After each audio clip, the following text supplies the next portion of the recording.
everybody, welcome to Jersey Shore Family Vacation Season 4, Episode 1, The Mediation. So this is like 2 days after Angelina's wedding. This is my first time reviewing their season since like Season 2. Their wedding looked beautiful. I seen the pictures on Instagram, but we're just going to keep it moving. Snooki, JWoww, and Dina kind of messed up at the wedding, and they made this speech, and they had brought up a part like she's had 3 engagements, and she finally found one that stuck with Chris. Like, that was really messed up on their part. And then later on in the episode, we see that the audio of the speech got leaked, like, and then people were saying all this stuff about JWoww and about her daughter, Milani. Her daughter, sorry, because people always want to get on me every time I say somebody's name wrong, about her daughter and how something should happen to her, and then got on Dina about something should happen to her son, and how bullying and this and that, and people can be so cruel. And then Angelina, through this whole thing, she has been liking tweets about what they have been saying and this whole stuff, and turns out they have this whole group chat. Group chats are never the thing to do. They are messy.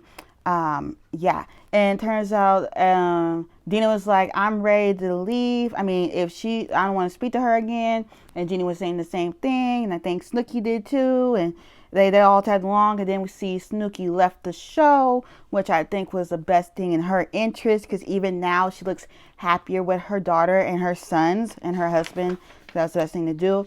And then we like the show, like this episode, we see them fast forward. Personally, I'm just waiting to see Nikki and Polly together, because that was really the real reason I wanted to review this season. Lauren and Situations tree for Christmas looks so beautiful. And then we see Angelina's grandma saging the house. Like, what the heck were you doing? Okay. And then Ronnie calls Angelina and tries to have it out with her.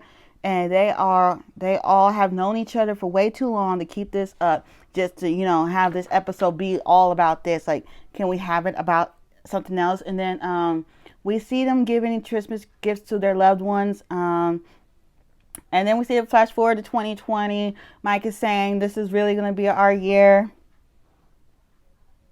I really wish it could have been that way. It was for like 2 weeks in January, then it got ruined. Like, I'll say it here, it got ruined. But Ronnie is moving from Las Vegas and gonna move to California. I think that's the best choice for him, because his baby mama, that was a mess, and him and her, it was just not a good match. And Ronnie is involved with this company called Verge CBD. He has a cousin who has cerebral palsy, and CBD helps his cousin not to have that many seizures, and his daughter is too cute. And then JWoww has this movie theater, which is so freaking cool. Like, I loved her house. She had like a tanning bed and like this gym and this little basketball thing. And it turns out Zach is back in the picture, even after he tried to touch Angelina. Like, really? Okay. And Lauren and Mike are still trying to have a baby. She was pregnant in September of last year, but she lost the baby in October, so she had a miscarriage. And Mike, I just have one thing to say. Why do you keep looking at the camera? Why? And Mike has so many names going on, and then we see Mike go to Angelina's. So hopefully next episode we get to see everybody else and see it like blossom into like what the show is actually supposed to be about, which is about them being in the hotel. But don't forget to like, comment, subscribe. I'm about to go watch the next episode, and I'll see y'all soon.